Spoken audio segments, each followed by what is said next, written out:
Hello everyone, আশা করি সকলে ভালো আছেন। তার জাত মুভি, সানি দেওলের জাত মুভি খুব ভালোভাবে চলতেছে দেখতেছি। আমিও দেখেছি, রিভিউ দেইনি তো, রিভিউ দেওয়ার সময় পাইনি, উঠে দেইনি তো তার জন্য আন্তরিকভাবে দুঃখিত। এটা রিভিউ দেবো না, তো আমি এখানে ছোট্ট একটা রিভিউ দিচ্ছি। খুব সুন্দর একটি মুভি হয়েছে, আপনারা দেখলে দেখতে পারেন। অতি সুন্দর একটি মুভি, এটা খারাপ কিছু না। এটা আর আগে রবি তেজার কথা ছিল, কিন্তু সে কেন জানি এটা বাদ দিল, আল্লাহ জানে। যাই হোক, এবার তার সাফল্যের ধারাবাহিকতায় জাট্টু অফিসিয়াল অ্যানাউন্সমেন্ট করে দেয় প্রযোজনা প্রতিষ্ঠান। খুব শীঘ্রই জাট্টু আসছে।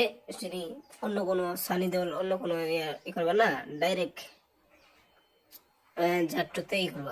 এখানে যদি ভিলেন হিসেবে ববি দেওলকে রাখে দিলে বলে ভালো হবে, সানি দেওল ববি দেওল, ঠিক আছে না? ওই অ্যানিমেটেড যে ভিলেন ছিল, তাহলে কিন্তু জমে একেবারে ক্ষীর হয়ে যাবে। আপনারা অবশ্যই কমেন্টে জানাতে পারেন, কমেন্ট স্বাধীনতার জায়গা। তো থ্যাংক ইউ পুরো ভিডিওটি দেখার জন্য।